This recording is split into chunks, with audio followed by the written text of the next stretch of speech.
ایک امیر شخص کا انتقال ہوا نا تو لوگ اس کی تدفین کر رہے تھے۔ قریب سے ایک اللہ والا گزرا، رک کر کہنے لگا یہ کس کی میت کو دفن کر رہے ہو؟ لوگوں نے کہا فلاں نام کا امیر مر گیا ہے، یہ اسی کی میت کو دفن کر رہے ہیں۔ فقیر نے کہا ہائے لوگو، انسان کمزور پیدا ہوتا ہے مگر طاقتور ہوتے ہی خود کو خدا سمجھنے لگ جاتا ہے۔ ہاں کمزور پیدا ہوتا ہے مگر 4 دن کی مہلت پا کر حضرت انسان اپنی اوقات بھول جاتا ہے۔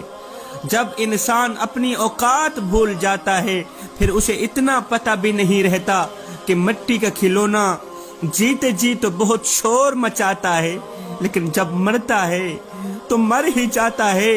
فقیر نے کہا یہ وہی شخص ہے نا جس کے دروازے پر میں اللہ کے نام پہ کچھ مانگنے کے لیے گیا تھا، اس نے مجھے دھکے دے کر گھر سے باہر نکال دیا۔ مجھے بتاؤ تو صحیح، آج یہ اپنا مال اپنے ساتھ کیوں نہیں لے کے جا رہا؟ آج یہ اپنی دولت اپنے ساتھ کیوں نہیں لے کے جا رہا؟ او دفن کرنے والو، تم لوگ خاموش کیوں ہو؟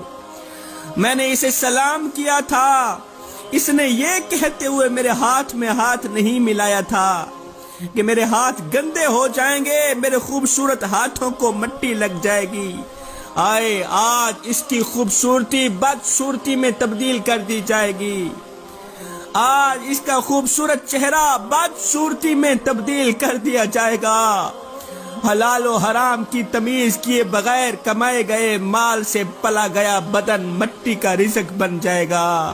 میرے اللہ نے اسے وقت دیا تھا نیک اعمال کر کے آخرت کے لیے کچھ اکٹھا کرنے کا، قبر کے عذاب سے نجات پانے کا۔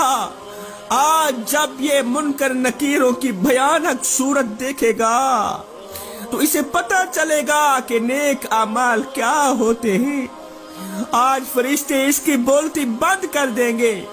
آج جب فرشتے کہیں گے کہ تیرا رب کون ہے، ہائے اس کی زبان پر افسوس کے علاوہ کوئی اور لفظ نہیں ہوگا کہ کاش میں نے نیک اعمال کیے ہوتے، آج مجھے پیدا کرنے والے رب کی پہچان ہوتی، آج مجھے رب کا پتہ ہوتا۔ اس وقت اس کو دردناک عذاب کے علاوہ کچھ بھی نہیں دیا جائے گا۔ لوگو اے نوجوان، قبل اس کے کہ یہ وقت گزر جائے کاش میری بات تیرے دل میں اتر جائے۔ آجا میرے رب کی رحمت تیرا بڑھ چڑھ کے انتظار کر رہی ہے، وہ تو آوازیں لگا رہی ہے۔ او میرے حبیب کی امتی، ایک بار تو میری چوکھٹ پہ آ کر تو دیکھ، اے بخشش کی حد نہ کر دوں، مجھے رب العالمین بھی نہ